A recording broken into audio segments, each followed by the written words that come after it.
And I want to start the way we start a lot of our classes in executive functioning with a moment for mindfulness. I also want to start with a moment for mindfulness because I'm very nervous. I have a bigger audience for this talk than I think I've had before, and I've never given exactly this version of this before. So I'm very excited, but I'm also a little nervous. A lot of my presentation charisma relies on really corny jokes, and without a live audience, I'm not sure how that's going to go. So let's start with a mindful moment. And since I don't know how experienced people are with mindfulness, I want to go really, really basic and just teach everybody how to breathe. And like many things with mindfulness, what makes it mindful to do mindful breathing is to look at something you do automatically and do it on purpose instead. You can do that with breathing, you can do that with walking, you can do that with eating, you can do that with doing the dishes if you want to. And I just want to invite you to breathe at a pace that you find comfortable and relaxing. And if you can sit with your chest open, which means your shoulders are a little bit back, your back is straight. When you take a slow, deep breath, you should be able to feel your ribs move just a little bit. So breathe at a pace that you find comfortable and relaxing. And we're going to have about 10 slow, deep breaths. We're going to count back from 10. You can feel free to close your eyes or adopt what's called a soft gaze, which is just looking at a point on the wall or looking not quite at anything and just letting your attention focus on the breathing in and the breathing out.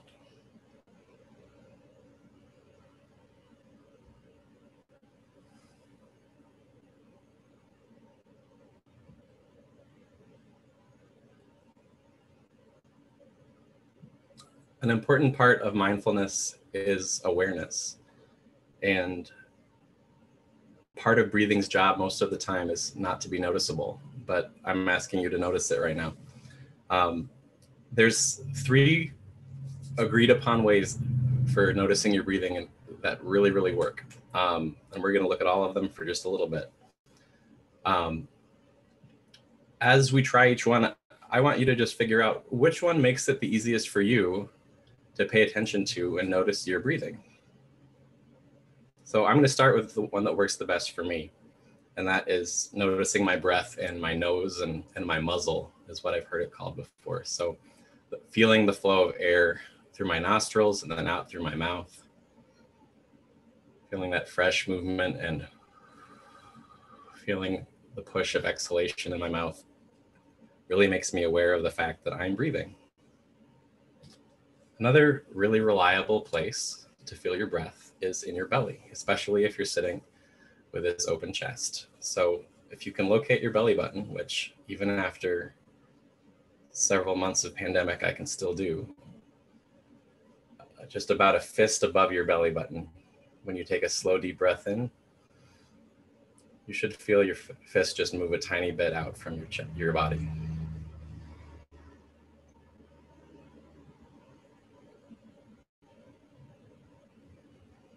And the last way is kind of the first way I mentioned in a way, because I talked to you about feeling your ribs expand when you sit with an open chest. And that's the last way, feeling your chest rise and fall as you breathe is a good way to notice that you're breathing.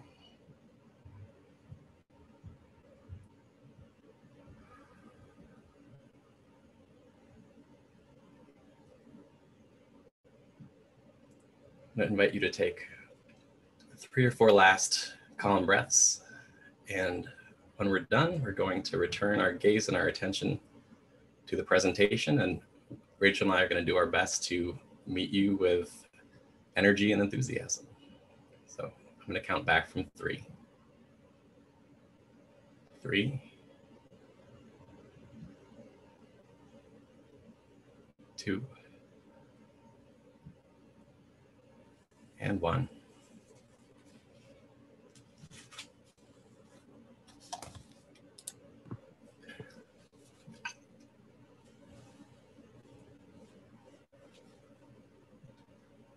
Right.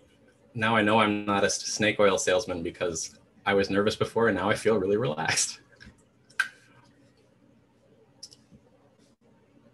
So what Andy just took us through is one of the ways that we begin many of our executive function courses. And it's just a really good way to like center ourselves and center our students to be present in what it is that we're going to talk about. There's so many other things going on. You might have dishes kind of sitting around you. You might have your kids who are struggling to go to bed.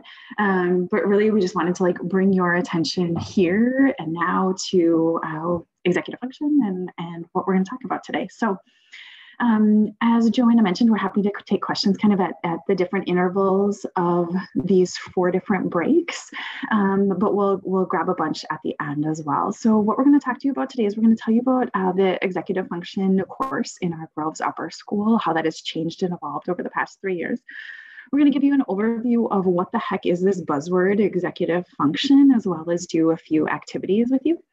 And then we will give you some executive function tips. And if you are an educator, we have some special tips for you. If you are a parent, we have some special tips for you. And if you are a student, we have some special tips for you as well.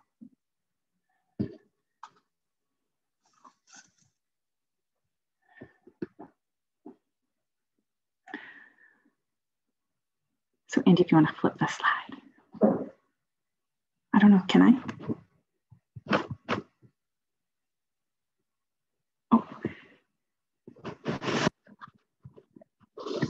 There we go. So what the heck is executive function? So the executive function is the brain's ability to coordinate the thinking and the behavior needed to start a task, sustain a task, monitor your focus and attention on that task, and adjust as needed. And it's one's attitude and behavior to achieve a goal. Now, why did we design this course? Yeah, I can change the slide. There we go. Thanks.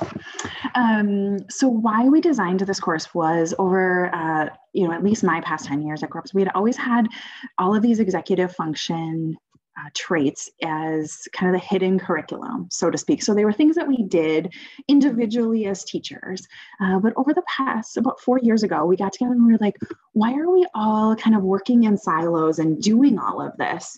Why don't we be very explicit with our students and tell them what we're doing and why? And as teachers, why don't we kind of get on the same page to make sure that we're all doing things in a consistent way and using the same vocabulary, which was really the springboard for adopting this class. So in our upper school classes, we routinely emphasize the problem solving, the planning, independence, and self-advocacy. But this really gave us a how to do that in a more intentional and consistent way.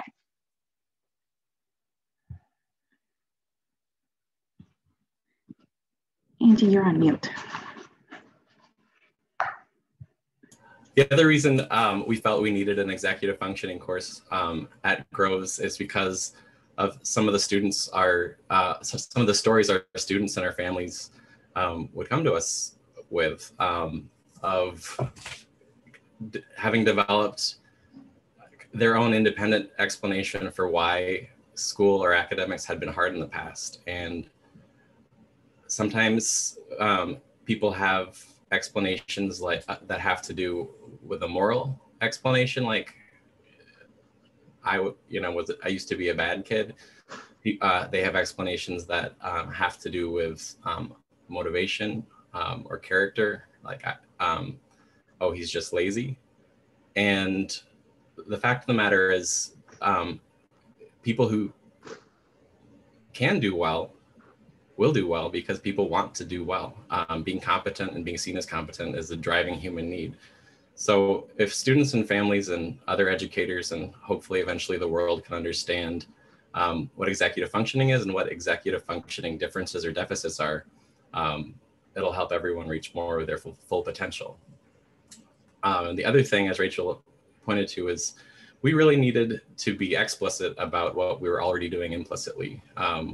We already had a lot of skills and tools and strategies for planning, time management, flexible problem solving, and resiliency. But we weren't calling it that consistently, and we weren't all doing the same things the same way. And this was a great opportunity to work with faculty members from other disciplines,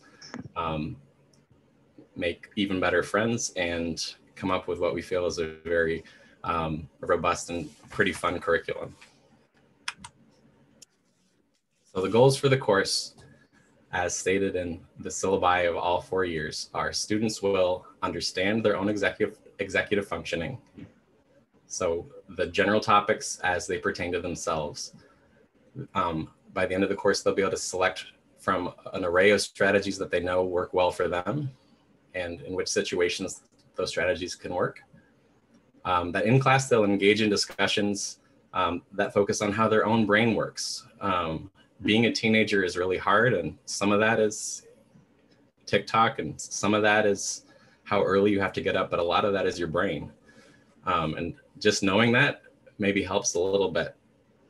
Students will expand on the purpose of school. Some of them will realize there's a purpose of school. It's not just a place they have to go during the day. And understand how why we approach learning the way that we do, and why we're asking them to approach learning the way that we are. Once they have those strategies, they'll be able to apply them to novel problems or situations. And in the course, they'll explore their own interests, both personal and career, and start to really conceptualize what life after Groves means, the first time they've stepped out of the K-12 education system in 13 years. Are there any questions so far in the chat?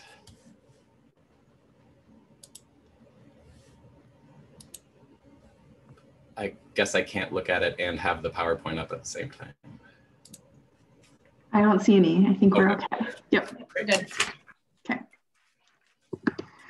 Executive function in our Groves Upper schools. So we started the curriculum planning for this about 4 years ago, but we rolled it out to our students 3 years ago. And the very first year, actually all of our students, 9th through 12th grade, ended up taking the same course.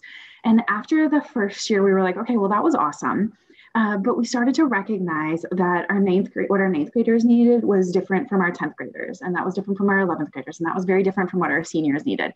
And so the course that we did the very first year became the groundwork for our 9th grade curriculum.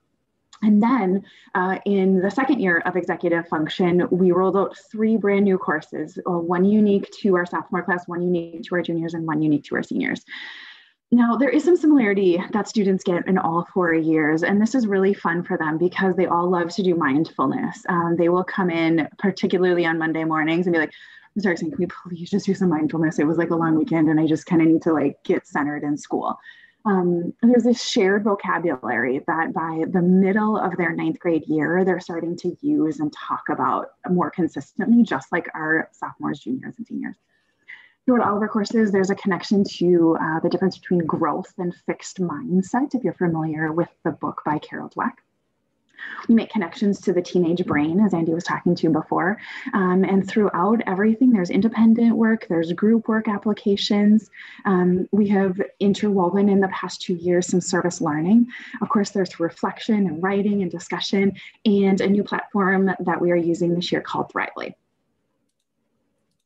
So I get to talk about one of my favorite topics against hosting. Mindfulness in general. First of all, let me just say what it is.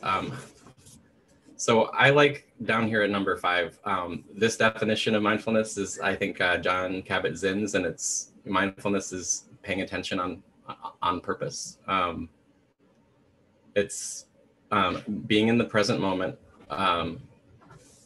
paying attention and practicing non-judgment, as I am trying to practice non-judgment of my 2 cats who have decided it's time to have a cat party. Mindfulness has been shown quantitatively to have huge benefits, reducing stress and anxiety and reducing fatigue. So what's neat about it is it's not just a way to relax. If you are too relaxed, say maybe you are an 11th grader at 8 in the morning, a little bit of focus and attention on your breathing and on your body can bring your level of arousal or attention up and actually help you have the energy you need to go about your morning. It increases the ability to learn, both because it helps adopt the beginner's mind. It helps you get out of your own way.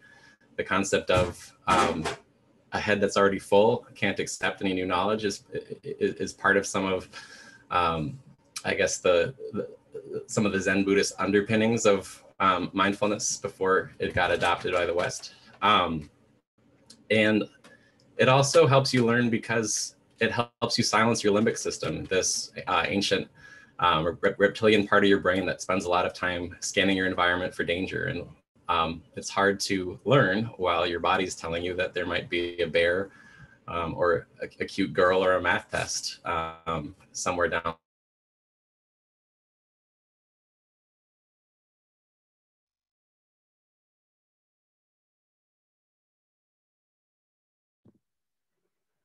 Oh, I think Andy is frozen.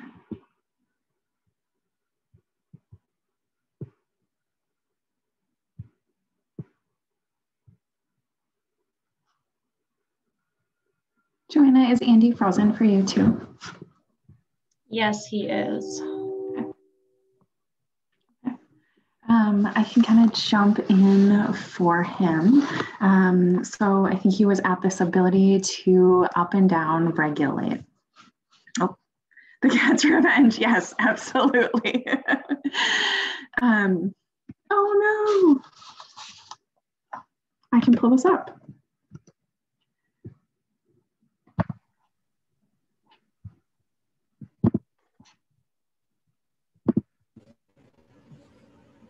How are we doing? Am I back?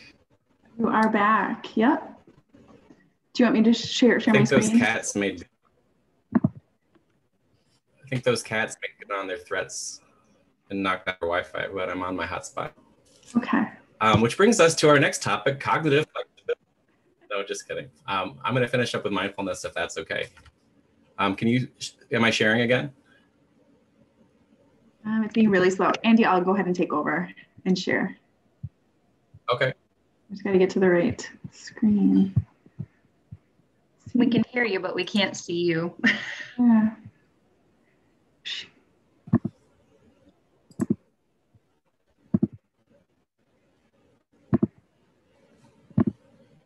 All right. How's that? There we go.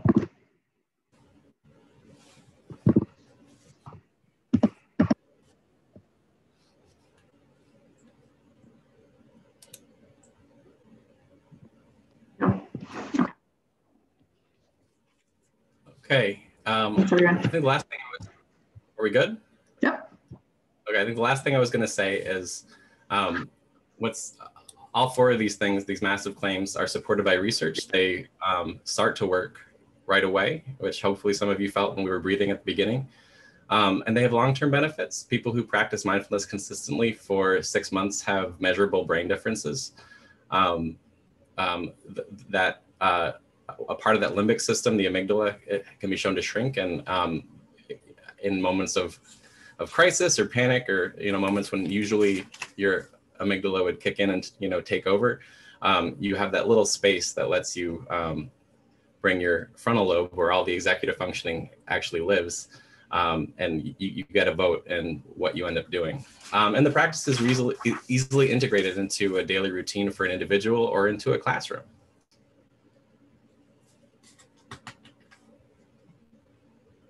This is just a quote I really like from a student because it captures a lot of that essential mindfulness definition from John Kabat-Zinn. Mindfulness is the act of thinking about who you are at the present moment without judgment on your thoughts.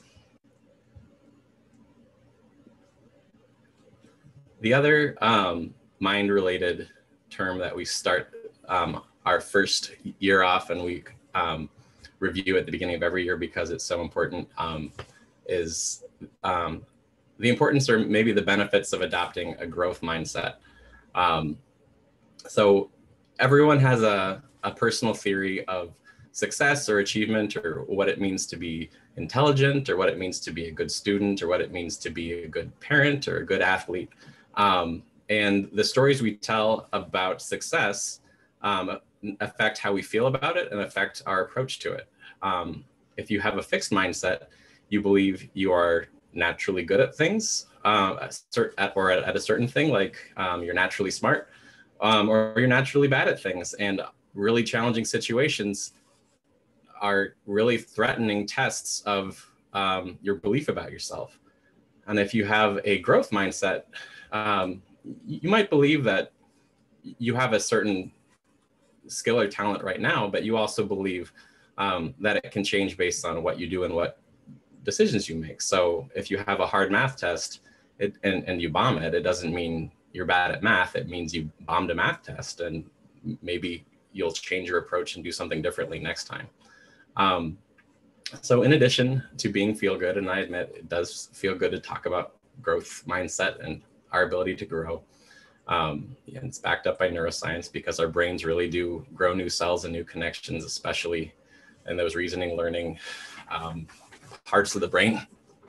But it changes our behavior, and it changes our beliefs and stories that we tell ourselves. So if you have a growth mindset, it changes what you tend to focus on, rather than focusing on outcome. You tend to focus more on process. It changes the attributions or stories you make about those outcomes, as I alluded to before. And it also, like I said, changes your behavior. So a situation that might demand a lot of effort, it's easier to invest if you know that next time you can try something different or try harder. You interpret obstacles differently, which makes you approach obstacles differently. If something that's hard is in your way and you have a fixed mindset, that can lead you to avoid it or choose easy paths. If you are facing an obstacle and you have a growth mindset, it's a learning experience. It's a challenge. You might make mistakes, but mistakes are also opportunities. They might not be fun opportunities for anybody, but they're going to be more fun if you have a growth mindset at least. It also changes, and this is really important for the classroom, it changes how you respond to corrective feedback or criticism. This is one of the hardest things for me. It's the one area I think I have the hardest time having a growth mindset myself, but it's really easy to kind of ignore it when people say nice things and really focus on like the little thing that they said that you could do a little bit better next time. But if I had a truly growth mindset, I would care about the advice for what I could do better next time, but I would also listen to what I was doing well and do more of that. So because of this important kind of reframing of what it means to struggle and to succeed, that's why we spend so much time talking about growth mindset, and that's why I'm spending so much time talking about it now.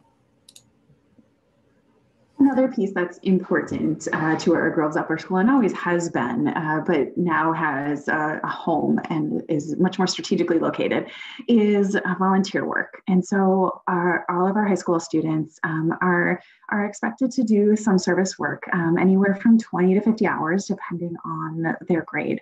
Obviously, pre-COVID, this was a lot easier for students to find organizations that they were passionate about giving their time and energy to.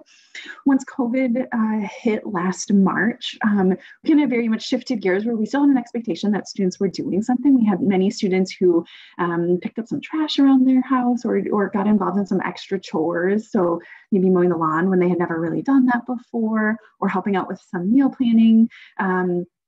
I know one student is amazing now at making barbecue ribs because he did that frequently during COVID for his family last year.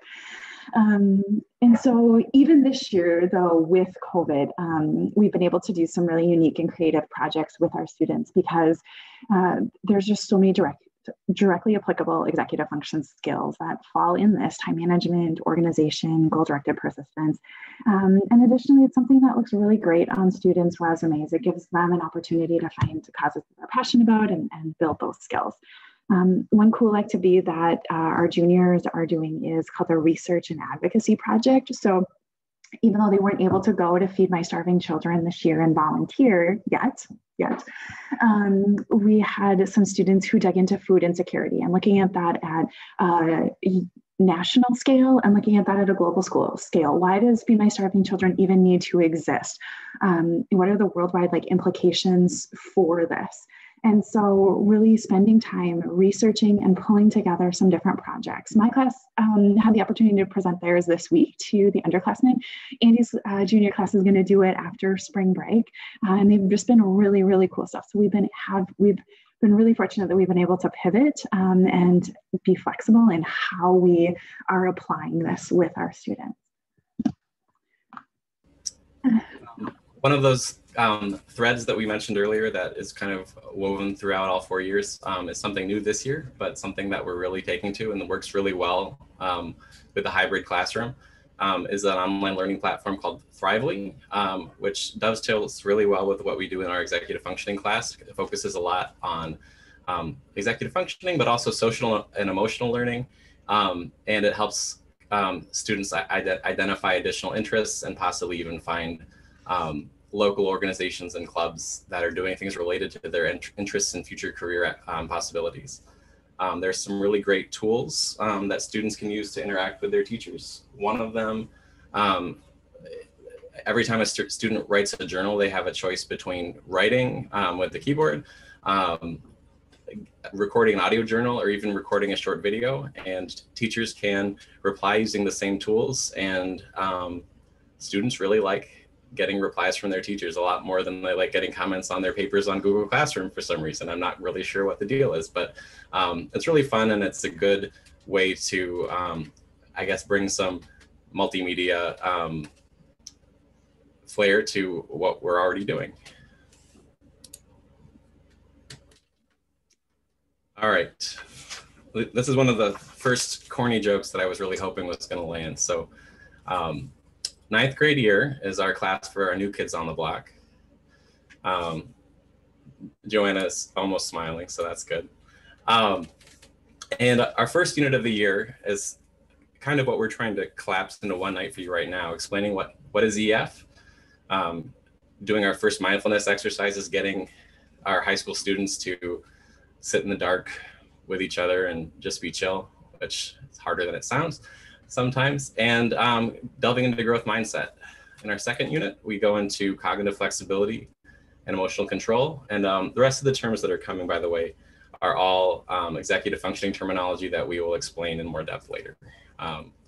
Unit 3, response inhibition and goal-directed persistence. Unit 4, sustained attention and motivation. Unit 5, time management. Unit 6, planning and prioritization. And Unit 7, task initiation. One of the things, though, that really made and makes that 9th grade year really special in our executive functioning is the partnership we've had with Noticeability.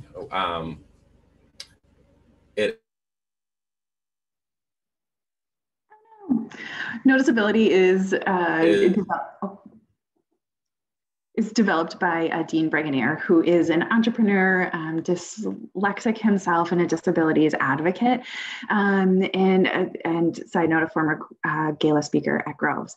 But he developed this really cool entrepreneurial curriculum that our students use second semester. And so students get into some small groups, and then they come up with a project that if they were on Shark Tank, that would be their pitch.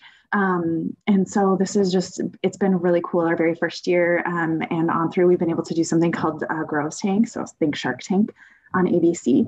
And then our students have also gotten some really cool recognition from the different project ideas that they have created.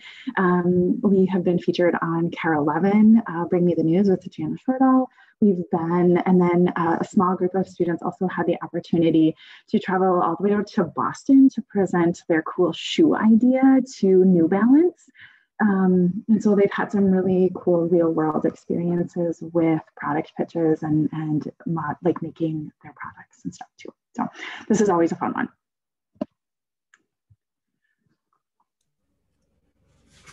All right, so it's great to partner with Noticeability. I am apparently not partnering well with CenturyLink tonight, so apologies for that. In 10th grade, the overall theme for the year is self-discovery, and in that vein, all of the kind of main thrusts of the year are framed as questions. The first question for the year is, who am I as a learner? We review a lot of the executive functioning concepts from 9th grade and for new students. We look at what goes into a psychoeducational report and some of the recommendations that are made by the diagnostics team at Groves. So we look at accommodations and modifications specifically and what they are, what they mean, what they don't mean, and how they can help. We have just been wrapping up the second unit, which is one of my favorites.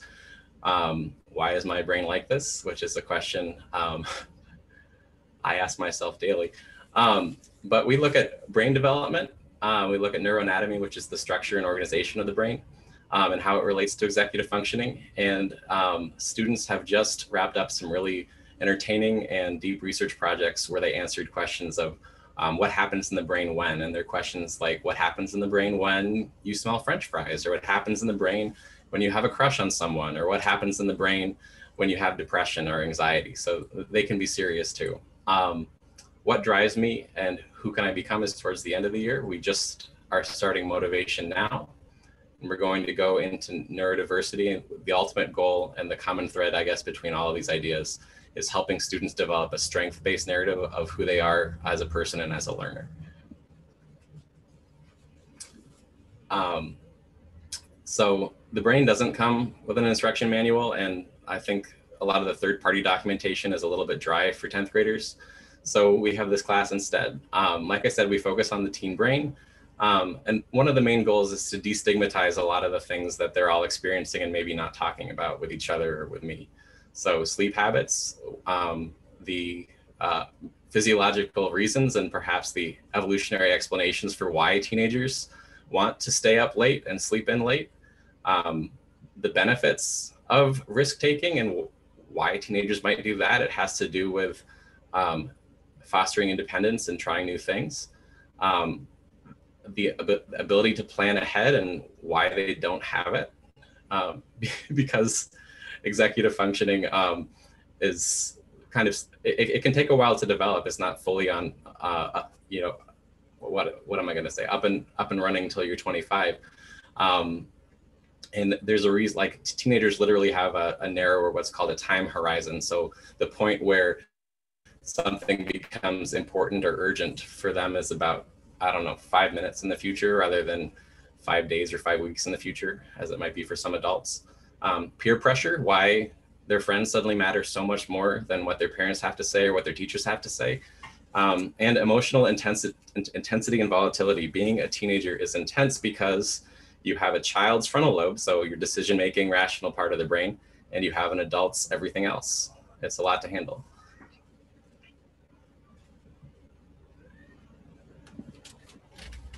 So to try to make up for some of our lost time, I'm gonna just invite you to take a look at these maybe tomorrow when you get the copies of our slides. But these are some things students have said after our brain unit or after the first year of our course that they wanted adults to know about how teenage brains work. Students are pretty intuitive in knowing themselves. And 11th grade is all about leadership. So this is, they're an upperclassmen now. And so it's really setting the course for what is their junior and senior year going to look like, and becoming a leader, stepping up in a variety of different ways. We do some post-Groves planning, so thinking about colleges. When we have the Groves College Fair, they attend that, they prepare for that. We do some career exploration, both through Thrively and through other platforms. And then also do some resume writing, cover letter writing, and interview skills to get them prepared, hopefully for those summer jobs that they're going to be able to get this summer. And then we really talk about leadership. We talk about a variety of different leadership styles that exist. We talk about internal leadership. So who are they as a leader? Who do they want to be as a leader? And then external leadership, what does that look like when they're actually in leadership opportunities, whether that's by leading the student council, by leading being a captain on the trap team, or just stepping up in class discussions. And then what is their own leadership style and how does that play out? Additionally, within this unit, we explore other leaders from a variety of different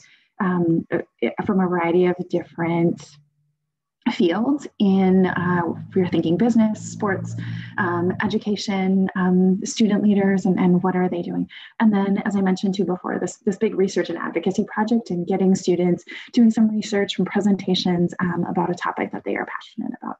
And then hopefully doing some volunteer work in that area. The other thing that's been a really, really great addition to our 11th grade course is a book called the Student Leadership Challenge. This is just chocked full of different real life tips and strategies for students that they can directly apply right away, whether it's in their next class as they step up to lead a class discussion, or whether they're involved in different extracurriculars. But there's just this whole thing has a bunch of case studies too of other students, whether those students are in middle school, high school, or college setting. So it really gives students a variety of ideas and things that they can implement. This book and this kind of curriculum also comes with a lot of activities that can be done individually, can be done via Zoom, and can be done in small groups in class. On our 12th grade curriculum, this is students really getting ready to leave our Groves nest and thinking about their legacy. What's the legacy that they're leaving behind at Groves? And what's a legacy that they want to really think about for their life and what's important to them? So big things that come up here is really diving even deeper into that post-secondary planning, continuing to write their college essays, tweak their resumes, update interview skills, and then diving into their accommodations and understanding their learning profile so that when it's the spring or summer, springtime right now, or the summer after they graduate, they feel ready to go and meet with the student support team at their college and to say, like, this is who I am, this is what I need to be successful at your school. And within our legacy unit, there's the service component. They do some research on other people who have left really great legacies, and then they do a big writing and research project as well. And then finally, the course ends with some really cool ethics and debate through film.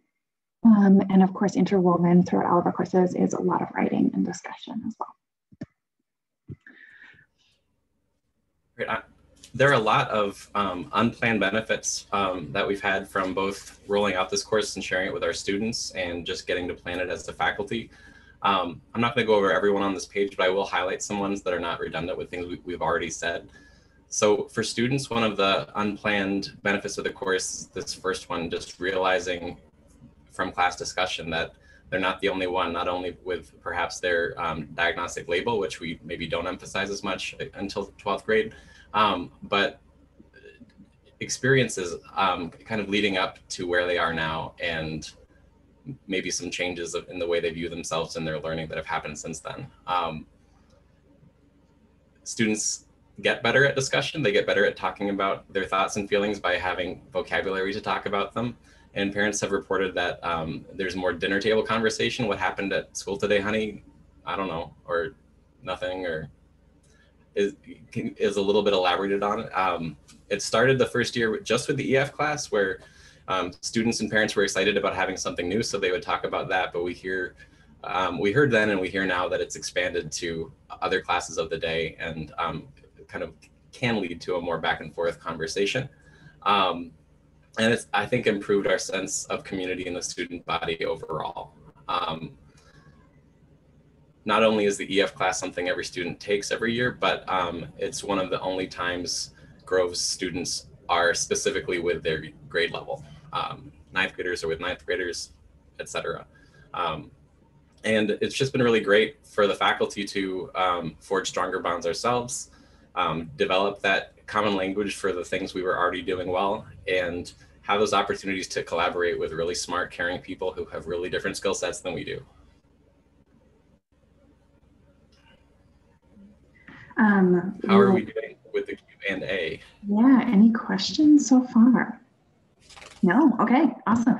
Well, we want to start you all off with an activity that we do, particularly with our ninth graders, but I know as sophomore teachers and a junior teacher, and having taught the 12th grade curriculum as well, it's something that I do as well. And so if you have printed your executive function questionnaire, this was one of the handouts that Joanna shared with you. If you printed it, awesome. You can go ahead and grab it. If you want, I'll give you about 10 seconds to go ahead and pull it up. If you need to print it off, we probably don't have quite enough time to give you the time to print it and complete it, but you can have it and do it while we're talking as well. We know that you can multitask. So it's the executive function questionnaire. This is one of the fun things that students do at the very, very beginning. And when students get it, when my juniors got it this year, they're like, oh yeah, this again. I wonder if my scores have changed. Because of course, whenever you complete this questionnaire, you're in a certain frame of mind. You might complete it a few months later and it might be different. So what I'm gonna do is I'm actually gonna be quiet for the next like 4 minutes. And I'm going to give you an opportunity to go ahead and fill this out. There's 4 pages here, and it's about 33 questions. You want to go ahead and fill this out, 1 being most of the time and 5 being never. Okay.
When you're filling this out, there are a few questions that ask you specifically about homework. If you want to think about how you did it when you were, if you were filling it out, if you were a student, you can, or you can substitute homework with, you know, your day-to-day work, whatever that is, and think about it that way. You can do that as well. Your taxes, since 'tis the season. 'Tis the season, yes, yes.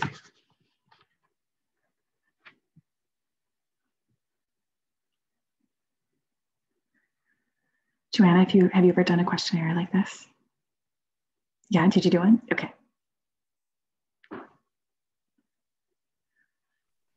I can't remember if it was at an all staff or what the meeting was, but I remember we did this at some point. Yeah, I think Andy and I had everyone do it when we did an all staff meeting one time. I think you probably did the baby version of this presentation. Yes, Probably.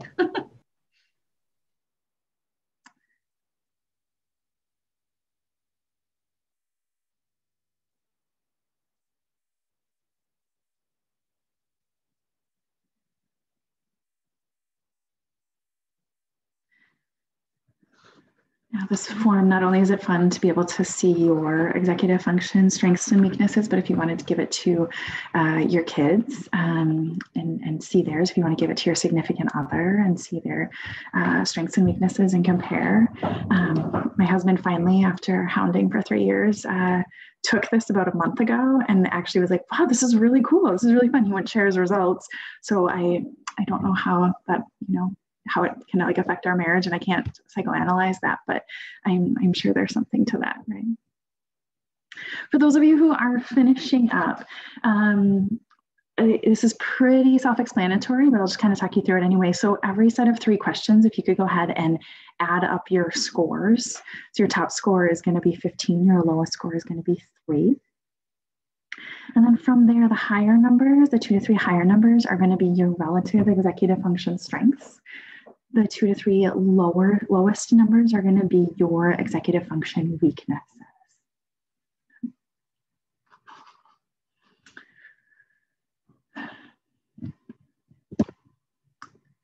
Another activity that we have students do with this, I can't get my, is we have students actually take this form home after they complete it, and we have their parents complete it for homework as well.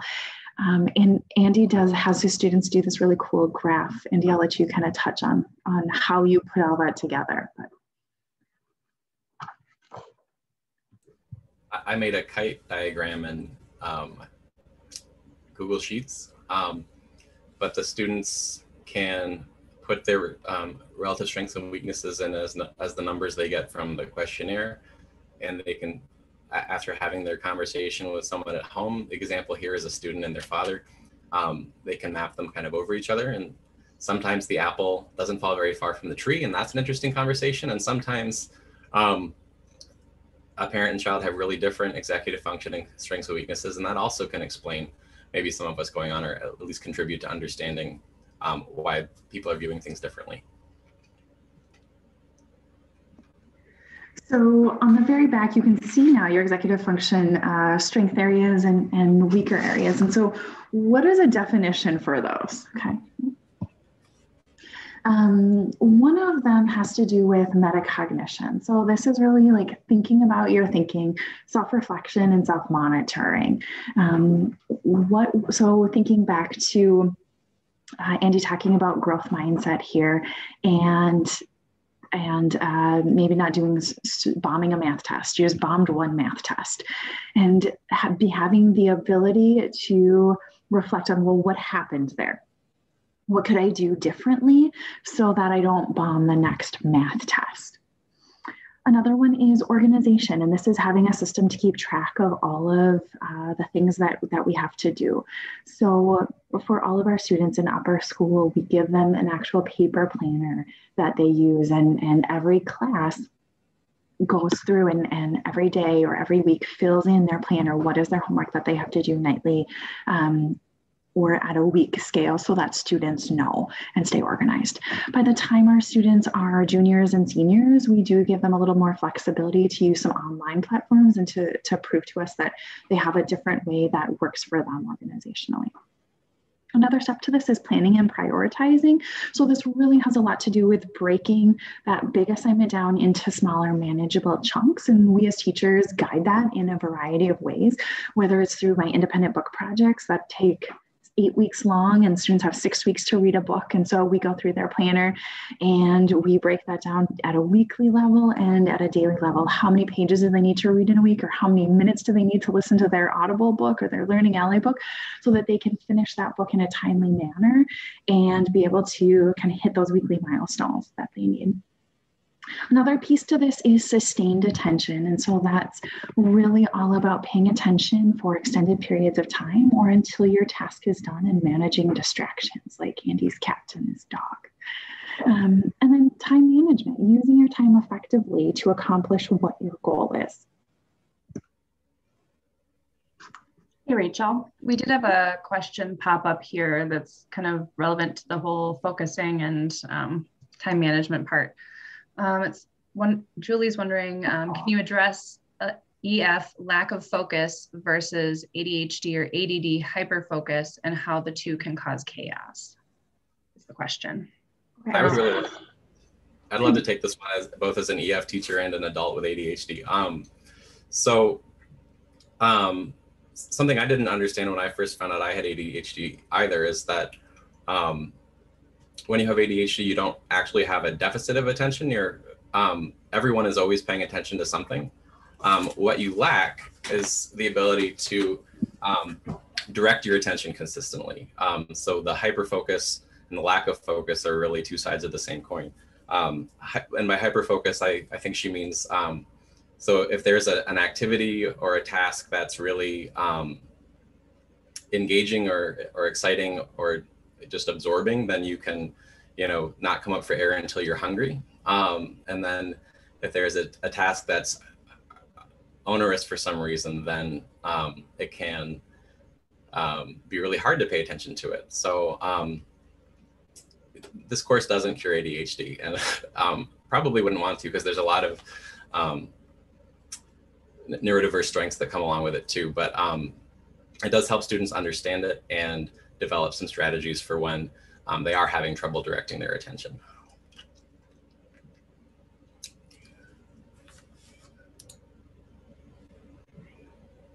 It looks like Rachel's answering some questions about how to do the questionnaire.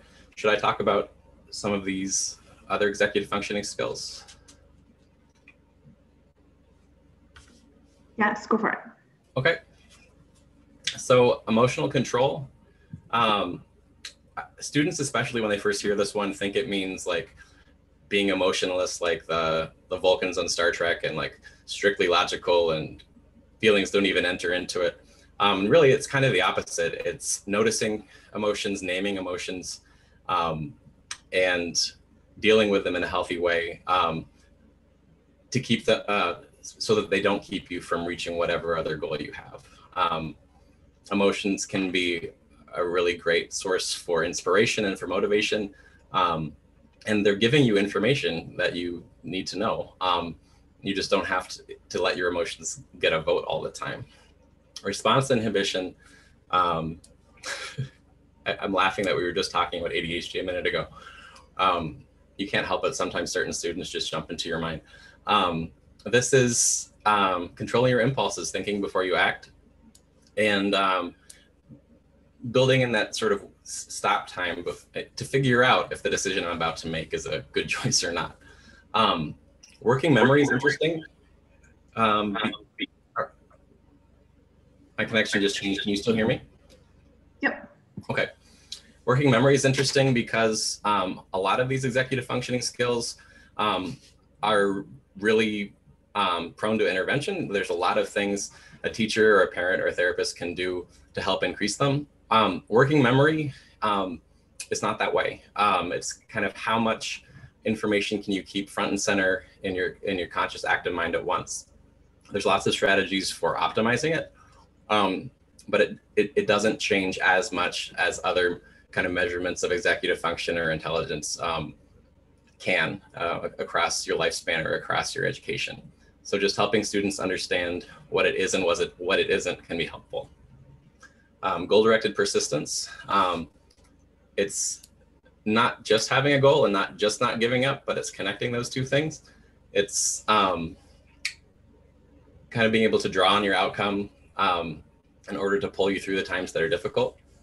Cognitive flexibility is what I was doing when I was trying to figure out my internet connection problems. It's being able to adapt readily to changes, accept different ways of doing things, and learn to adapt not just to new situations, but to other people's perspectives, points of view, find multiple ways of solving the same problem.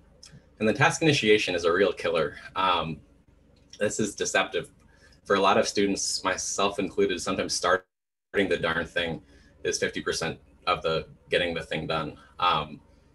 It is, I think, really related to being able to visualize a finished goal. And a lot of strategies around task initiation relate to having a more fully fleshed out concrete idea of what you're actually going to try to do in the first place. It's more complex than just procrastination, although it can look a lot like procrastination a lot of the time when you lack strong task initiation.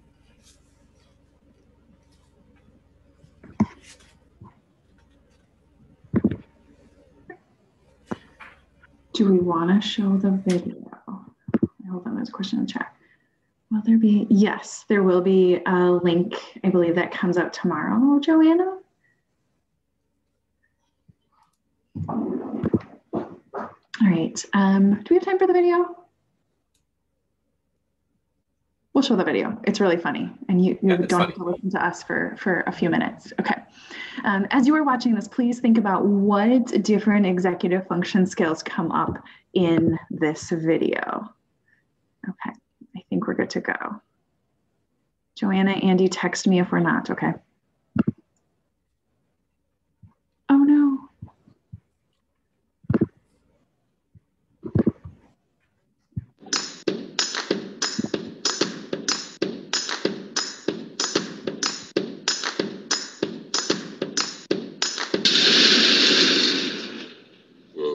That's not good. Oh, I don't need this.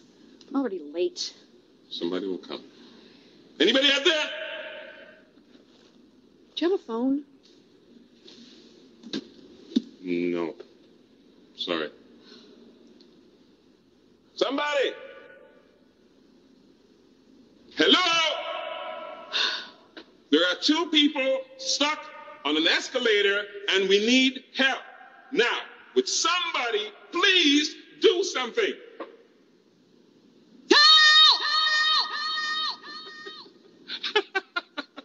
I don't believe this.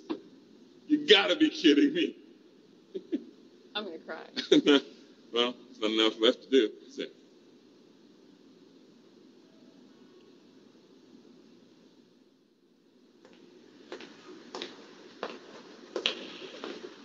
Hello? Hey, don't worry about it. I'll fix it in a second. He said he could fix it. All right. All right. That's more like it. He says he can fix it.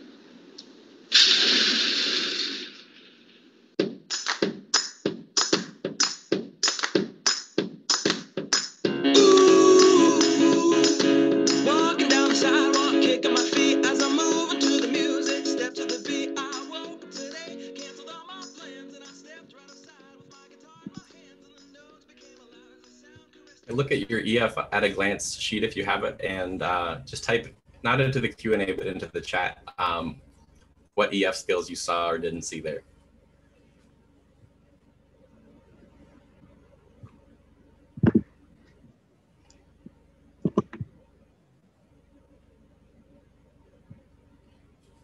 Lack of flexible thinking. Yep, absolutely.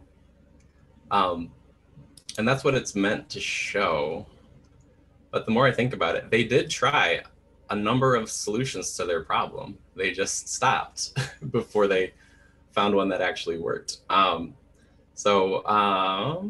emotional control. Yep, for sure. They were yelling. Although when you're in an empty mall, maybe sometimes yelling does solve things. All right. Looks like there's a question in the chat. How would you help a young teenager see the need for emotional regulation? Well, I could be really unhelpful and say it depends on the teenager, which is absolutely true. But I think rather than helping someone see the need for it, I think maybe helping them see the benefit of it, what it could do for them. Because like I said before, it's not having your emotions or ignoring your emotions. It's being able to kind of take the information and the energy they give you and not let them get in your way. So for someone who's having trouble regulating their emotions, number one, you're not going to convince anybody when they're in their emotions, right? This conversation has to happen not during a charged moment, and it's probably not just a conversation. And yeah, I would say emotional control is about giving yourself the power to have options and letting your emotions work for you. And it's not just a part of, growing up. It's not just a part of being a boring adult. It's a way to have independence and a way to have some more power. That's what I would say. Rachel, anything to add to that? Yeah, I was going to add, if there's a situation where maybe your child didn't exhibit good emotional control and there was maybe some consequences as a result, maybe they hurt somebody's feelings or whatnot, being able to talk to them about kind of what happened afterwards and process through it as a way for them to see, oh, maybe I do need some better control so that I don't say mean things to my sister. So I say mean things to my best friend and get in trouble with my peer group. So that could be another real life situation to talk about it as well. I think there was another question in the chat about what the heck is metacognition. Metacognition is the act of really thinking about your thinking, recognizing what you did or didn't do in a situation, and being able to plan in a different way going forward. Let's see, was there one more? Yeah. Okay. Let's see. Okay, I got that one.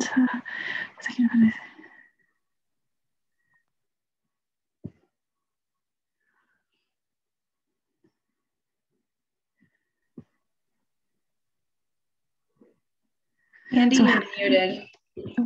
For a student having a hard time writing and getting ideas out on paper, I mean, there's absolutely kind of a few different things. And, you know, I also think some of that might be if your student hasn't utilized some like assistive technology, maybe that's voice typing, where you turn on a Google Doc and there's I believe it's under tools, it's called voice typing.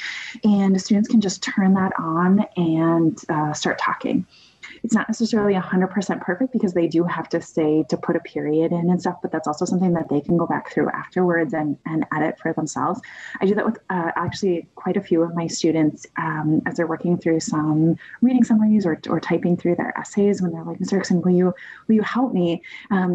And I will sort of pretend to type, but I will turn on the voice typing and I will just sort of sit back and they're just going and going. And before they know it, they have a page and a half when they didn't even think that they could get anything down on paper.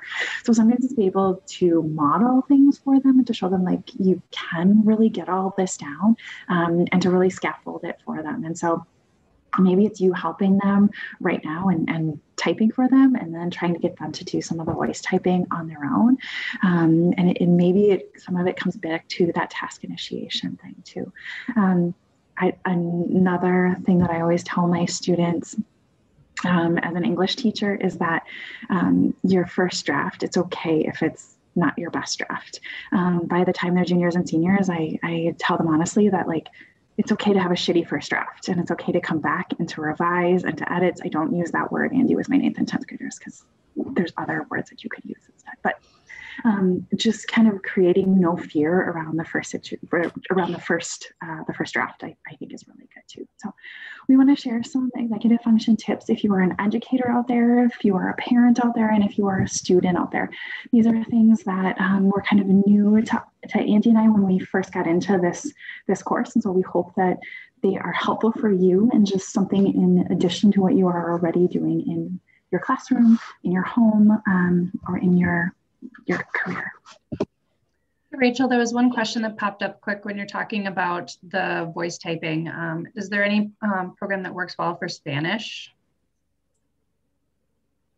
I haven't played much with it, but I would be curious and I would be surprised if Google Voice isn't serviceable in Spanish because it's really good at picking up Spanish when it hears it. I've seen people like at the airport dictating emails in Spanish and being satisfied with the results. But I haven't tried it myself, and I would hate it if the solution that I'm offering seems simple and obvious and that you've tried it. But if you haven't started there, I would start there. Otherwise, please send me an email. My wife is a bilingual first grade teacher, and I'll have her kind of chase down some options. So if we can also check with our tech team too to see if they know a little bit more about these options in Spanish.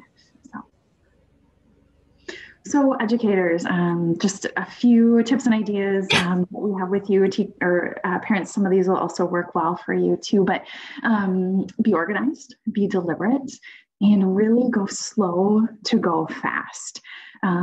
Being able to create those consistent routines and that structure in your classroom is so helpful for our students. In terms of assignments, how students receive that information and when they receive it, you can do that at the same time and in the same way on a daily and a weekly basis. That's so helpful for them as they're trying to navigate in-person learning, hybrid learning, full distance learning, kind of wherever your school is at. Spend time breaking down those long-term projects and assignments into weekly or even daily tasks. So as an English teacher, one of the assignments that my students have, and they have it whether they're first year 9th grader, first semester, or a second semester senior ready to bust out of our walls, is an independent reading assignment. And the first time my freshmen get this assignment, I give them the one-page breakdown of what's going to be due every single week, and I go through student by student, and I talk about, okay, your book is this long, and we have 6 weeks to read it. What does that mean in terms of how many pages you need to read each week? Or if you're listening to it, how many minutes do you need to listen each week in order to finish this in the amount of time? And then we even break it down into daily tasks for students saying like, well, I don't want to read on the weekends. I just want to read during the week. And so what does that mean then during those 5 days of reading? How many pages or how many minutes do they have to listen? by the time, and so by taking the time to do that early and being strategic with every single student, now my seniors get that sheet and it takes them 3 minutes to do it on their own, and they have it down. I'm like, yeah, Erickson, we got this. Just let me use some time to read my book. You don't have to check my answers. And so it's really, really nice in that way to just check in and create those consistent routines that students know. This isn't the same assignment when they're, September, October freshmen to when they're April, May seniors, of course. But what it looks like and the structure of it in my class is identical so that students know that, and it's really, really predictable for them.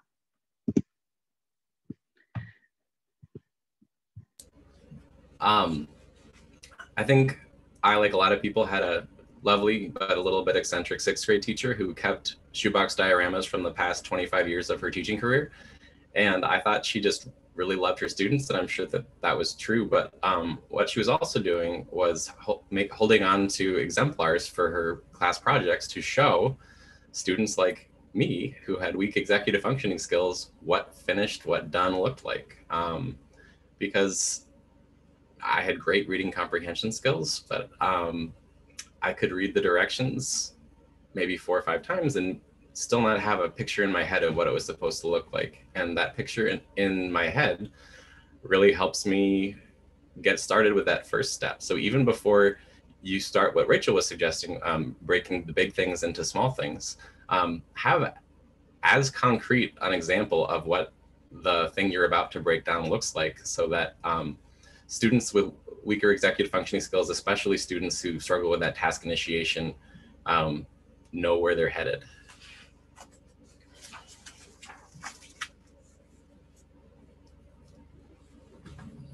All right, I'm about to get a little philosophical, I'm afraid. But one of the most exciting and scary things about teaching, probably any grade, but definitely high school, is that these children are going to be adults, and in our case, pretty soon. So I do a lot of what my wife, the 1st grade teacher, does. I do a lot of explaining why. I explain a lot about what my learning objectives are and what I'm hoping that they'll get out of a lesson, why I'm doing things a certain way. And if it turns out there's not a great reason why I'm doing things a certain way, I try to model cognitive flexibility and help students adapt assignments to my learning objectives rather than my rubric, if that is what I need to do. Another thing that can be really helpful is what a great trainer we had a couple years ago referred to as letting people borrow your limbic system. So your limbic system is that ancient fight or flight kind of emotional processing center of the brain that does fun things too, like falling in love or remembering really specific, vivid emotional memories. It's good to have it. And when it's calm, it's a good thing. And the calm is contagious, maybe not instantly, but if someone has taken their hands off the wheel, it's probably good for at least someone in the car to keep their hand on the wheel. Something that can also be great, and you can do this at the classroom level, at the grade level, or at the school level, if that's what you and your colleagues are able to do, is to integrate a lot of these skills into content areas. Do things during your day that support your own social and emotional needs too. Be in it to win it. Stay in the field in your career as long as you can. We need teachers and we need experienced teachers. And then I really find useful the concept of gradual release of responsibility, starting from kind of the most restrictive and controlled to eventually being more of a facilitator or even just a accountability officer. Oh yeah, you're doing the thing that you said you'd be doing. That's great, good job.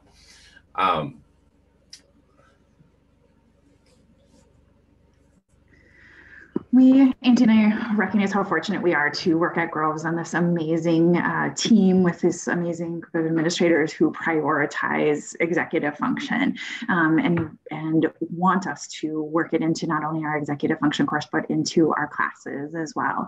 And so we have this amazing team approach. And so if that's something that you can mimic with your department, with your grade level teachers, with your school administrators.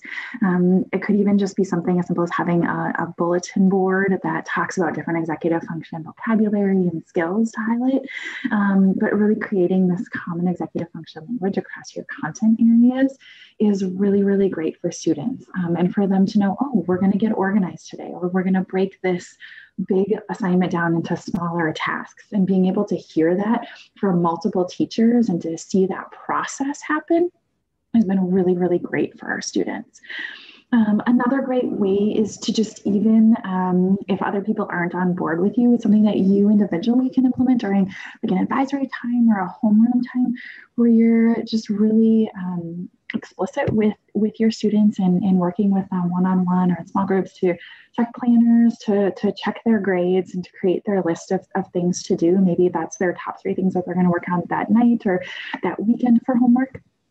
And helping them to model self-advocacy and communication, whether that's with you or maybe they need support with how do I talk to the science teacher who just like isn't updating my grade, or I'm struggling on this math quiz and I don't know how to go to my math teacher.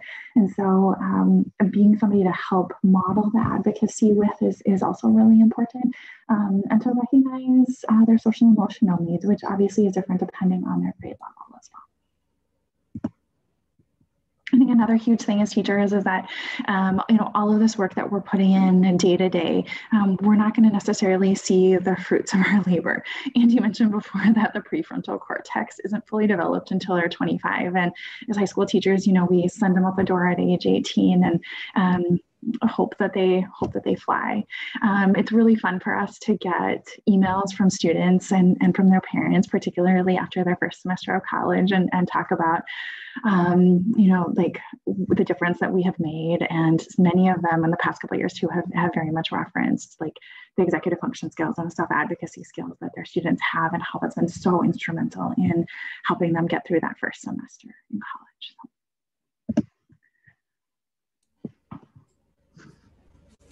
So Rachel had a good caveat for teachers of, we're not here to Monday night quarterback your teaching, and same only double for parenting. We know that parents are experts in their own kid. You're all crazy about your kids and you're doing a lot of things right. We just have a couple of things that as experienced teachers but relatively new parents ourselves didn't occur to us as being both relevant to executive functioning and parenting until we started to put 2 and 2 together. So one thing that I would suggest, if you haven't thought about it yet, is kind of framing some of your thinking around your family as a team and you're like their EF coach. Having a family culture of failing forward. I think it's great to encourage children to succeed, and that's definitely what we want for them as parents.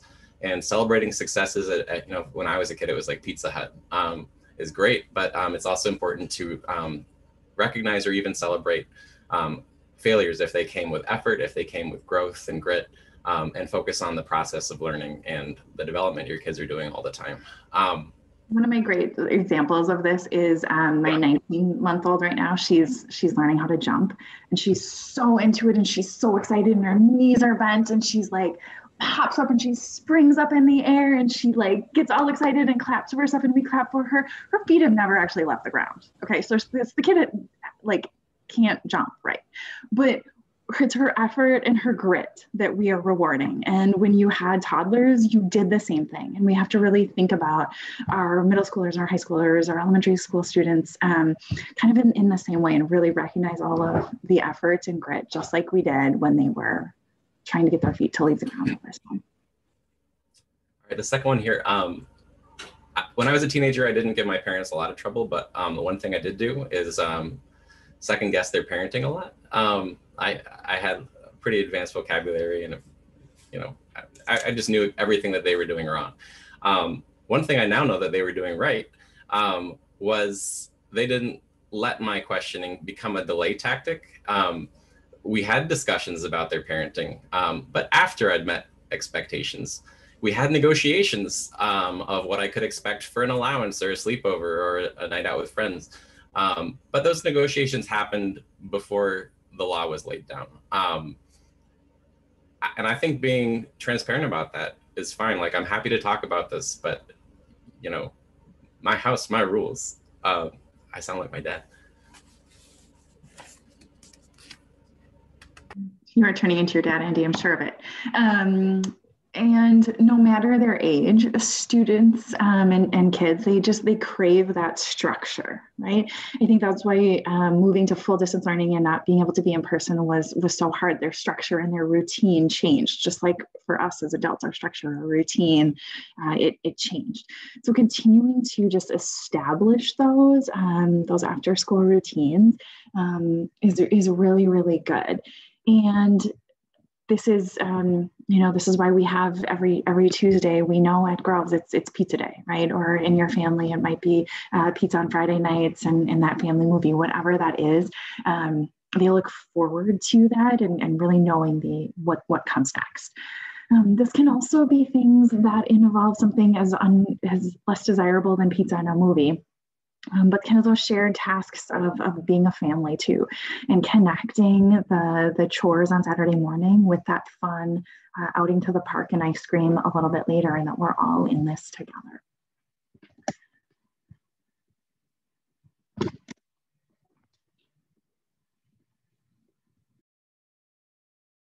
I mentioned this briefly before. I'm going to go into a little bit more depth about it.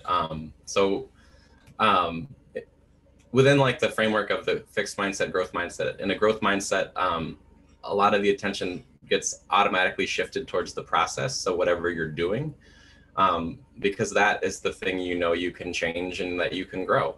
And you can model that and you can shape that thinking with your child. I also come from a little bit of a behaviorist background for some of my graduate studies. So I like to think about the classic conditioning and punishment and reinforcement. So punishment and reinforcement both shape behavior really well. They both send a clear message, but punishment just says stop what you're doing.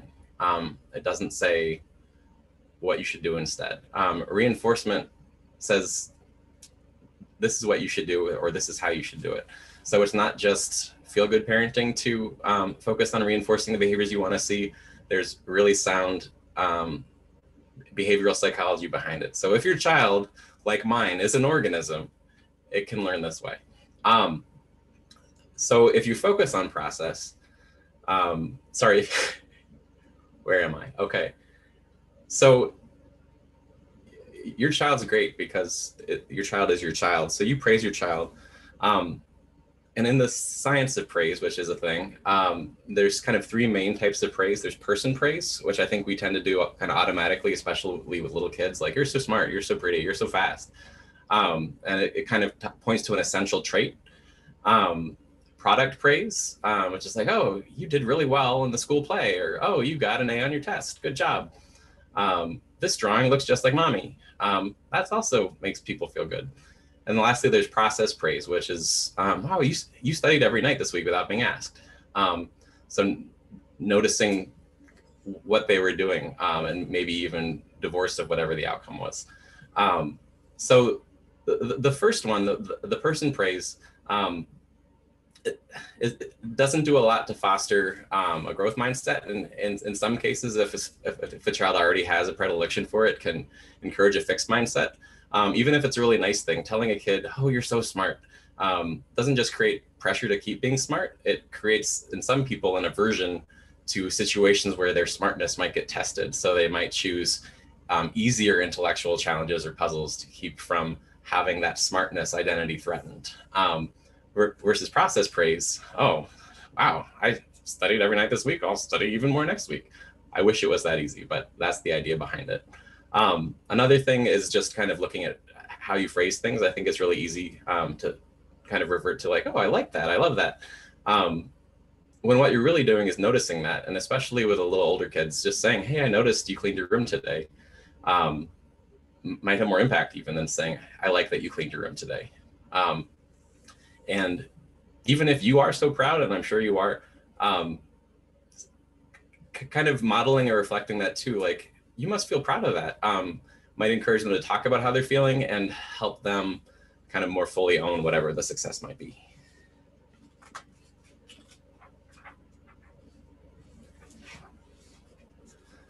All right, this is my preachiest slide, so I'm going to try to not make it sound that way. These are all easier said than done, but modeling good EF skills yourself all the time is what you must do to be a good parent. No. But I think especially the second part, explaining what you're doing to support your own EF, because it's not effortless for you. You do a lot of things, whether you know it or not, to support your daily functioning and to get you through the day and to keep you organized and on task. And if you explain what you're doing to make it look so easy, that can be helpful. And by that note, modeling your own metacognition when you're talking through something that was kind of a puzzler for your day, or like a dilemma that you had with colleagues, or a decision that you have to make, to an age appropriate degree, but explain what your thinking is and ask your child what they think of that, and what they might do, what the other person might think about that. And the last one is a real dinger. Set time limits on technology and try to model the technology consumption you want to see. Rachel knows from trying to plan this with me for the last couple of weeks that I more or less religiously adopt a no screens thing around this time, actually. So it can be done, but it's really, really hard. This next parenting tip that we have is actually from one of our favorite Groves parents. And they did this with their son when he was at Groves, but they instituted kind of this once a week show and tell. And I think they did it on either Friday nights or Sunday nights, but they sat down with their student and they had him walk through his Google Classroom and talk about what he did last week in his classes and what's upcoming this week, what assignments that he has on his plate and quizzes and tests and kind of all of that's going on, and have the student really show his parents their grades so that he could talk about, yeah, that quiz, I studied really hard on and I got a B and I'm really proud of that because here was the effort that I put into it. Or I'm really disappointed that I only got a B because I did put in some effort, but here's what I'm going to do differently. So it's this really great thing that gives your student a way to be proactive in their week and in talking about their grades versus something that's reactive because you know what's going on in their world. Also gives you an opportunity kind of throughout the week to ask a little more open-ended questions. Hey, how did that quiz go? Or how far are you now into Kill a Mockingbird versus, how was school? Fine. What do you do? Nothing. And you have a little bit more of an opportunity to do that because you're really sitting down and having them show you things step by step. And it might even be just you asking about the different technology and having, being in front of those interfaces too. This also helps students build their metacognition as they talk through their past week and their current week up ahead. For students, a few ideas and executive function tips and tricks that we have is for you to develop some SMART goals. SMART goals are really great. SMART stands for specific, measurable, actionable or attainable, something that's relevant to your life and something that's timely that you could do in a relatively short period of time. An example that you could use for a SMART goal could be something like getting a job this summer, setting a goal of how much money you want to make, figuring out how much you need to earn each week. Money is measurable, right? We can see it in our checking account. We can touch and hold all of that stuff. We can figure out what action we need to take in order to do it. Of course, it's relevant to your life, right? We all want some money, and making sure that you can accomplish it in that time frame. Of course, you don't have to just do this around money. You can do this around your grades. You can do this around different classes as well. I'm looking at the time, so I feel like we gotta go a little bit faster here. I'll motor. Okay. So this slide you can look at later on. It's got some good information about making communications technology work a little bit for you instead of against you for once. One of the things some of my students use almost every day is setting alarms. Students will write things in their planner diligently and then say, Mr. Tolan, can I please set an alarm because I'll forget to even look at my planner when I go home, and they do, and it seems to make a lot of difference for the kids it makes a difference for. And the last one that I really, really encourage is avoid charging the phone in the bedroom and stop using screens, even in blue light reduction mode or whatever it is, for at least 90 minutes before sleep. And really the more the better. Having that light in your face that I have right now giving this talk is telling your brain, hey, it's not nighttime, don't go to sleep. And your teenager has enough problems getting to sleep. Yeah, we're good. The other one is just experiment with workflows that work for you and figure out which ones don't work for you. Some people like the eat a frog for breakfast philosophy of starting the day or the work session with the hardest or least appealing tasks so that you've got it done when you have the most energy. Some people would just be so drained by the kind of the emotional and stress toll it takes to do that they would have nothing left for what they have, and kind of getting some momentum going, some behavioral momentum by checking off some of the easier tasks up front might work a lot better for other people. I think for most people though, having a consistent schedule, or as consistent as it is possible with all of these kind of extracurriculars and, you know, commitments and Fortnite and whatever the kids are into these days, is really good. This is a fun one too. And it's pretty simple, but it's a kind of neat trick that you can use on someone or on yourself, because it's not manipulative, it's just psychology. Everybody has temptations, things they want that, you know, maybe don't hurt them, but certainly don't help them, like a Netflix series or a favorite snack or a new video game that they want to play. And we all have things that we want to do, but we don't do because they're hard and boring. But we can sometimes bundle that thing we want and that thing we need into one fun package. For example, only indulging in a favorite snack when you are giving a talk after your bedtime, or only watching Bridgerton after you've finished grading your 11th grade term papers. Another one that you actually have the reference sheet for, so I'll just explain why I like it, is this Pomodoro technique for time management. And the students call it the timer one, but that's not actually why I like it. I like it because it shifts the focus from and the thing you're checking off your to-do list to your process, your effort, the time you spend, because that is what is helping you, that is what you're keeping track of in order to take short breaks. So you have a big action list, but then you have a relatively short list of just 2 or 3 things that you're trying to get done in a relatively short amount of time. And you've already taken the trouble to write them out in an actionable way so you know exactly what you're doing. And then you're just setting the timer for, you know, at first maybe 10 minutes, later on 15, 20, and then the classic Pomodoro is 25 minutes. And then when it's over, it goes ding, you take a break whether you want to or not. Because that's what's going to give you the stamina to keep doing these 25-minute increments for as long as you've planned or as long as it takes. It's easy to burn out on the runway, and this kind of helps you pace yourself. Developing an organization system that works for you is also super important. And I'm going to repeat that again. It's developing an organization system that works for you. Your parents are going to have one way that things works for them. Your teachers are going to have other ideas, but it has to be something that you are committed to maintaining. That's the hard part. It's easy to like go and buy a pretty planner from Target or order them online. Can give you a bazillion cool websites out there to go and buy these really fun planners. But it's all about checking it, and it's maintaining it, and it's using it as your, not only for your homework, but using it for your social stuff, your sports stuff, your extracurriculars, and keeping track of kind of everything in your life there in this planner. And maybe it's not an old school planner of writing things down. Maybe it's using different apps on your phone, the calendar app. There's a few other really cool ones out there. Google Keep is one that I also like.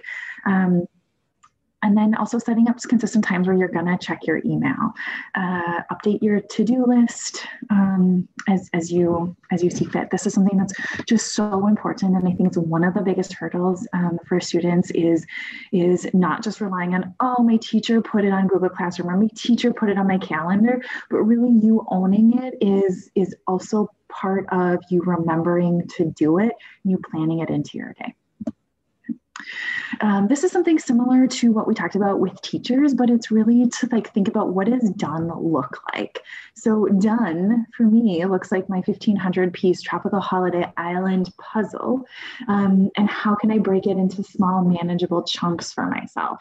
And so what I did is I put like, you know, the beach into one small manageable chunk here and the waterfall into one small manageable chunk here, so that I can actually get this darn puzzle done and put away off my dining room table. So I'll really think about what is the end product and what do I need to do to get there is helpful. Another thing for you is we want you to also be able to take this questionnaire and identify your own executive function strengths and weaknesses, and to not see your weaknesses as a bad thing, but just to recognize that they are on a continuum at different days, at different points in different years. They can absolutely change.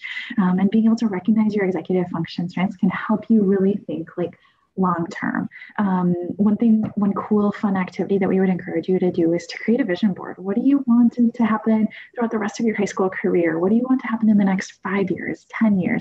And to really think about that, because school is going to help prepare you for those next steps and to maximize all of those opportunities and things that you really want in life. We do have a list of kind of some further reading that if any of this has been of interest to you and you want to engage further, here are some books that we can absolutely recommend to you. I will keep this up, but we are happy to field any questions at this point as well. And we recognize that it's 8:30, so thank you so much for bearing with us. We're free to leave, but we would love to take questions too. And I see one already from Liz.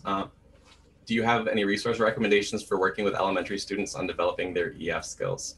I don't have a lot specifically. I will put my my work email in chat, so people should feel free to follow up with these questions, and I will check with my colleagues, Groves at academy.org. That's it. But I really like the Mind Up curriculum, which focuses more on mindfulness, but by extension, it does a lot with the brain and a lot with self-regulation. It's a scholastic series that's kind of divided into 3-year chunks, and it's really pretty good. I really like it, but that's the only one that comes to mind. So if you want to find out more, email me and I'll ask my work buddies about it.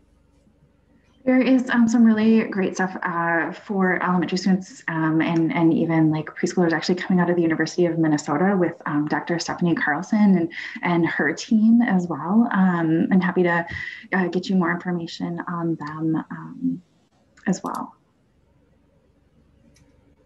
Looks like we have another question that came in from Aaron. Looks like their daughter has been diagnosed with ADHD. They haven't told her the label, out of fear of labeling her. Wondering about tips for the discussion. She's going to be 13 this month. I really understand your hesitation. When I got my label, I had a brief interval where my schoolwork got worse, not better, because suddenly I had a different story about myself, and it was like, there's something wrong with my brain. But it didn't stay that way. And I guess I would say listen to the part of you, and this is just, person to person. I don't have any expertise on talking to, your own child about a new psychoeducational or psychological label. But listen to yourself, the part of you that's telling yourself like, oh, this is maybe going to be hard, and figure out maybe what's prompting that, and just know that whatever kind of results from that discussion isn't, the end of the discussion, that it's just this kind of start of what this person has to do, what every teenager has to do, which is figure out who they are and what they want to do. And in the long term, it sounds like you understand this too, understanding her ADHD is going to be a part of that. I don't have a lot more to offer than just sympathy and compassion for both you and your teenager who's got some executive functioning ADHD challenges.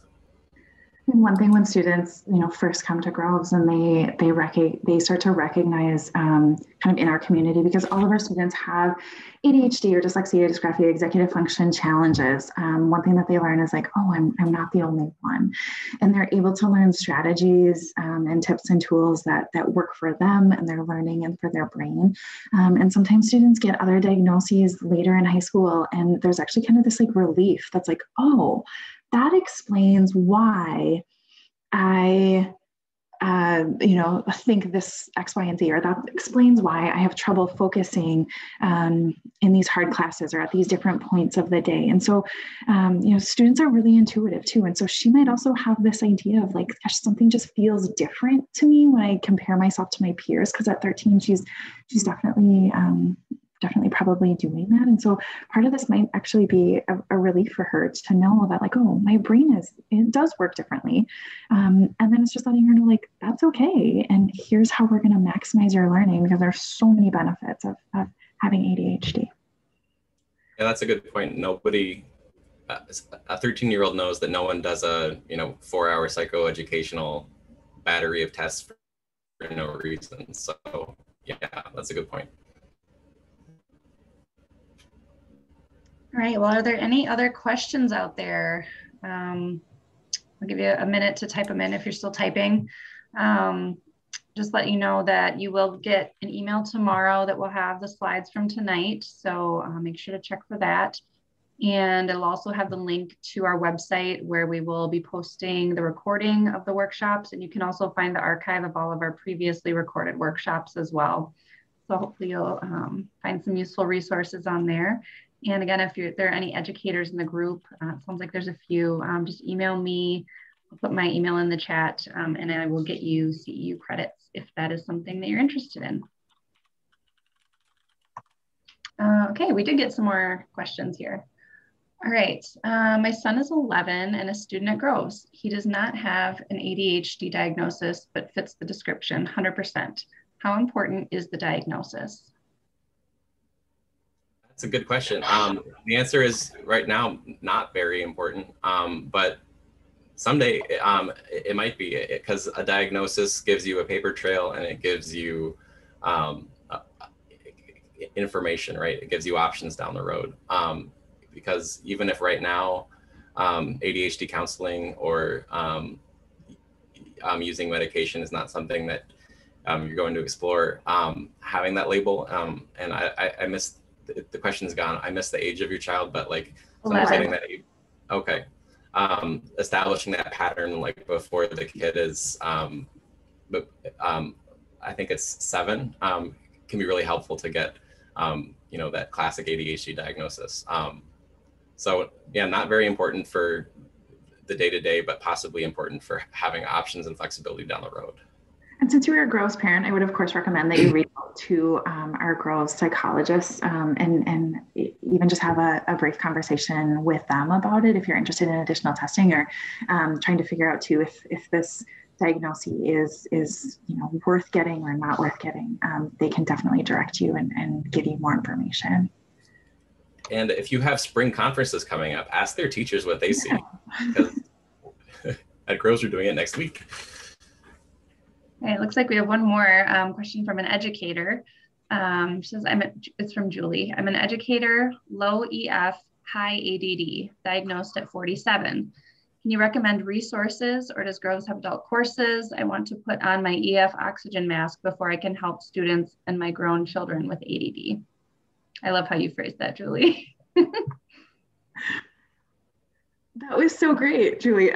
We unfortunately don't have classes for adults, but you're the first one who's brought this up. Maybe we need to look into that now. If you want to email either of us too, we're happy to get you some more additional like resources and books and stuff that may be helpful for you. See a question that's in chat from Karen Southern. My child spends all her time doing homework. She has no time for anything else at all. Is that normal for kids with poor EF? The answer is that is normal for kids with poor EF, but it's also, I don't know the age of your child, but it's also pretty normal. Schools these days give a lot of homework. I had a pretty demanding kind of AP high school career, and kids get way more homework than I got at that age. I have personal feelings about this, but it is not atypical for a perfectly typical child to spend a lot of time doing homework. But yes, having executive functioning challenges can make that already hard thing harder. I would also say don't hesitate to reach out to your someone you're close to at the school. Maybe it's your daughter's advisor. Maybe it's teachers in a few of these courses, and just let them know how much time she is putting in, and hopefully they can give you a gauge of like, oh my gosh, we only wanted this assignment to really take 20 minutes. We didn't realize that she was spending 60 minutes on it, because maybe there's some opportunities for some modification so that she can have a life too, especially now that COVID is, knock on wood, almost over, and things are starting to happen again, and there's going to be some fun social opportunities and all of that, because being a student is more than just getting good grades. It's opportunities to participate in sports and activities and band and the school play, socialize with friends, volunteer, go and kind of do a whole variety of things.